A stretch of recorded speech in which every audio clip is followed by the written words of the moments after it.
Tendencia educativa es una forma de pensar sobre la educación. Implica tener visión sobre su presente, su futuro, su función social, la tecnología y los métodos de aprendizaje. Se escolariza a la gente para que acepte una sociedad y para que crea y recree en una sociedad. Tenemos que ver que la educación verdadera es una fuente social básica en el mundo. La educación debe apartarse de la instrucción y dejar sus clices de ir hacia el descubrimiento, la exploración, el reconocimiento del lenguaje y de las formas. También les quiero hablar un poco sobre los cambios de actitudes. El cambio de la educación no podrá darse nunca sin una profunda modificación de las actitudes en el educador. Lo principal es tener una actitud receptiva y de expectación. Ningún educador puede dejar de pensar y de sentir de que el cambio requiere una ruptura dolorosa de muchas formas de ser y hacer, sobre todo entre más años se tengan y más éxitos y más títulos se hayan cosechado. La duda muchas veces llega a nuestra mente, también el miedo, y nos invade, pero debemos de saber que la actitud de repudio o de rechazo siempre se va a interponer a una actitud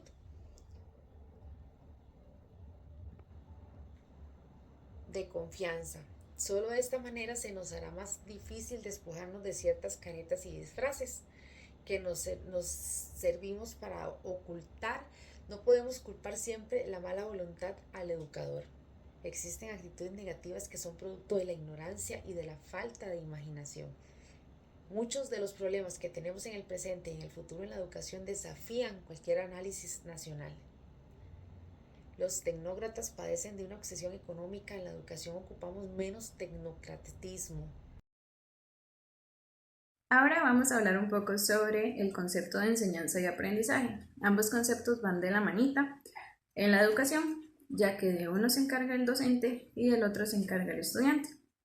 El docente se encarga de la parte de la enseñanza y el discente del aprendizaje. Pero nosotros como docentes tenemos que encargarnos de dar enseñanzas que no sean solo teóricas y de aprender y aprender materia memorizada, sino que puedan ser enseñanzas que le permita al discente llevarlas a cabo en su vida cotidiana, que sean aprendizajes que puedan ser aplicables a otras situaciones en la vida.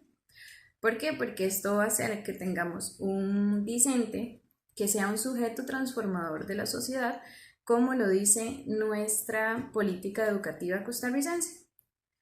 Y así que hay que enfocarse en esa área del discente, en desarrollar esa parte individual como persona que pueda tomar decisiones y que sea transformadora gracias a esto. ¿Por qué tienen que ser personas transformadoras de la sociedad?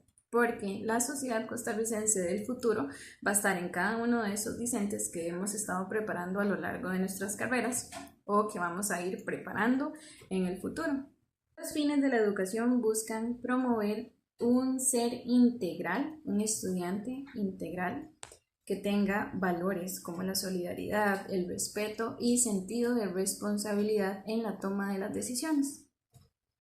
Como docentes debemos buscar crear personas que sean autónomas, que sean autosuficientes, enfocarnos en crear ese ser humano, digamos, que vaya a crecer en esas áreas, ya que una persona que tenga esos enfoques va a ser una persona que va a transformar de manera positiva su comunidad y el mundo.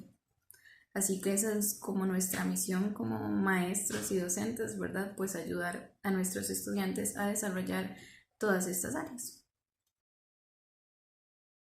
Es muy importante mencionar, ve desde una visión muy integral el tema de la problemática educativa. Y por supuesto, hay muchas preguntas, hay muchos cuestionamientos alrededor, generalmente de los educadores. Me gusta por esto, no me gusta por lo otro. Y en realidad no es un tema de gustos en cuanto a los educadores, es un tanto de respuesta a la necesidad de los y las ciudadanos en general. Y es que en realidad, como menciona el documento, cuesta mucho saber como educadores, como un educador caminante, pueda determinar qué sí sirve y qué no sirve. Porque el quehacer educativo lo sumerge en una realidad curricular que posiblemente lo imposibilite a dar un criterio de más fidedigno, más veraz o más imparcial. Ahora bien, en relación a la desformalización, consiste en mirar la escuela, mirar toda la estructura escolar de una forma más natural, más naturalista, más abierta, como es el caso de Escuelas sin Muros, o el mejor término que más me llamó la atención, que es ciudad educativa. La ciudad educativa da a entender esta visión de que no es un aula, sino es un espacio, lugares reservados para esta área, para la literatura, para los libros, para la biblioteca, es toda una zona en la cual te puedes regocijar en el aprendizaje. Todo esto se va a lograr no solamente reformando el currículo, sino reformando nuestra manera de entender la educación. Aulas sin muros y andrología. Lo que quiero explicar con esto es que el aula sin muros para mí fue un tema muy interesante porque casi siempre nosotros como profesores lo que hacemos es explicar mediante libros, mediante didácticas muy básicas, pero no nos basamos en que el estudiante muchas veces la mayoría de información la encuentra por fuera, mediante televisor, mediante las redes sociales, y no ayudamos o incluimos este tipo de información a las explicaciones o a los estudios que les vamos a dar a nuestros estudiantes. Entonces lo ideal, y según lo que se ve en el libro, es que nosotros podamos incluir muchas de la información o muchas de las importancias de ahora de las generaciones dentro de el estudio de cada uno de los temas que nos da el programa de estudios del MEP. Eso por un lado. Por otro lado tenemos lo que es la andrología. Lo que explica es el estudio de la edad adulta. Entonces, ¿a qué se refiere esto? La edad adulta empieza desde que salimos del colegio y muchas personas sienten la necesidad de llegar a una meta. Entonces lo que explica esto es la importancia de darle ese énfasis a las personas adultas mayores y adultas de los 18 a 30, 40 años y ya la edad adulta de los 40, 50, 60, que puedan seguir estudiando y seguir sacando sus estudios, sea que hayan salido del colegio con bachillerato o sea que vayan a incluir algunos de los estudios académicos más fuertes, como decir la universidad y demás. Entonces lo que explica es que podamos llegar a incluir todo esto y darle la énfasis que se necesita a cada uno de esos tipos de enfoques. Ahora voy a hablarles sobre la diferencia entre la comunidad educativa y la educación en la comunidad, ya que a menudo estos dos conceptos suelen ser confundidos. Por ejemplo, cuando la escuela abre sus puertas a los padres de familia o a otros miembros de la comunidad, algunos creen que esto se refiere a la educación en la comunidad. Sin embargo, este enfoque solo representa una comunidad educativa, donde la comunidad participa en actividades escolares, pero bajo los términos y el control de la escuela. La educación en la comunidad, en cambio, implica algo más profundo. No se trata solo de llevar la comunidad a la escuela, sino de permitir que la comunidad sea parte activa y fundamental del proceso educativo. Aquí la escuela es solo uno de los elementos educativos, y la verdadera gestión educativa pertenece a la comunidad en su totalidad, no exclusivamente a la escuela.